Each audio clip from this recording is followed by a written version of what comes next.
अस्सलाम वालेकुम। वालेकुम सलाम जी। बाबा जी की हाल है? ठीक है, शुक्र है अल्लाह दा। तू सुना? किवें इहदे सिर ते हत्थ फेरी जन्ने? इंदा ना गर्मी की वजह से एक सिंह हेठाणो हो गया ते बारिश आई ते एक कूताणो हो गया। चलो जी, बारिश एक सिंह ते पई है। वो बस पता ही है, मैं तो समझ ही नहीं, सोच रहा भी क्यों हो गया इवें। ते ओ तेरे जेहड़ी पिछे खली है हाँ, ਉਹਦੇ ਦੋਵੇਂ ਹੀ ਠਾਣੂ ਨੇ। ਉਹ ਤਾਂ ਪਹਿਲੇ ਹੀ ਹੋ ਗਿਆ ਸੀ, ਪਹਿਲੇ ਕਦੋਂ? ਜਦੋਂ ਜੰਮੀ ਸੀ। ਸਿੰਘਾਂ ਪਰਨੇ ਜੰਮੀ ਸੀ। ਆਹੋ। ਅੱਛਾ, ਤੇ ਹੋਰ ਸਭ ਠੀਕ ਹੈ? ਉਹ ਸ਼ੁਕਰ ਹੈ ਅੱਲਾਹ ਦਾ। ਆ ਖੋਤੀ ਵਿੱਚ ਨਹੀਂ ਜੇ?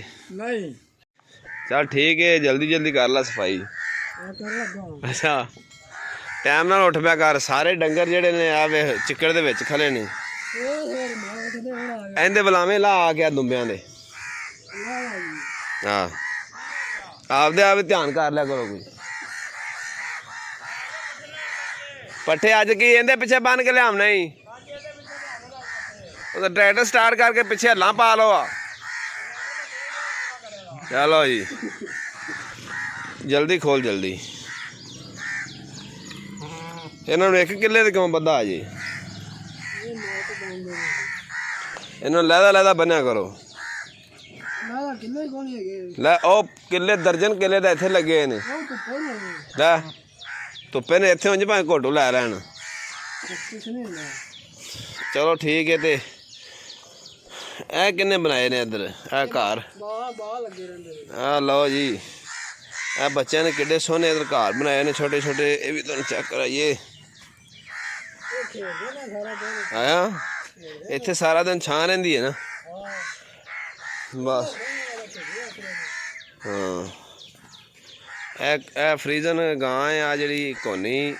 ਇਹਦੇ ਸਿੰਘ ਜਿਹੜੇ ਨੇ ਕੋਨੇ ਕੀਤੇ ਹੋਏ ਨੇ। ਤੂੰ ਬਸ ਜਲਦੀ ਕਰ ਲੈ ਤੇ ਫਿਰ ਚੱਲਣਾ ਉਧਰ ਫਾਰਮ ਤੇ, ਮੱਛੀ ਫਾਰਮ ਤੇ। ਪੱਠੇ ਪੁੱਠੇ ਬਣਾ ਲਓ। ਹਾਂ ਜਲਦੀ ਬਣਾ।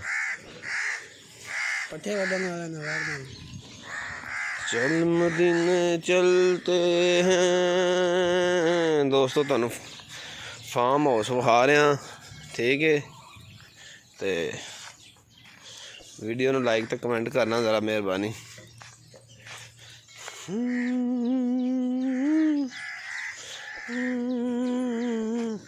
ਇਹ ਚੈੱਕ ਕਰੋ, ਇਹ ਜਿਹੜੀ ਹੈ ਨਾ ਇਹ ਖੋਤੀ ਅਸੀਂ ਕਿਵੇਂ ਬੱਧੀ ਹੋਈ ਹੈ। ਇਹ ਪਿੰਨ ਦੇ ਵਿੱਚ ਪਾ ਕੇ ਨਾ ਸਿੰਗਲ ਇਹ ਚੈੱਕ।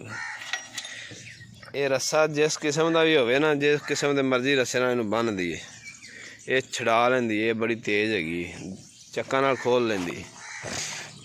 ਬਹੁਤ ਜ਼ਿਆਦਾ ਬਾਰਿਸ਼ਾਂ ਹੋਈਆਂ ਨੇ। ਇੱਕ ਵਾਰੀ ਹਰਿਆਲੀ ਤਾਂ ਆ ਗਈ ਹੈ, ਲੇਕਿਨ ਕੁਛ ਨੁਕਸਾਨ ਵੀ ਹੋਏ ਨੇ। ਚੱਲ ਮਦੀਨੇ ਇਹ ਦੁੱਧ ਹੀ ਆ ਗਿਆ ਜੀ, ਦੁੱਧ ਚੋਣ ਵਾਸਤੇ।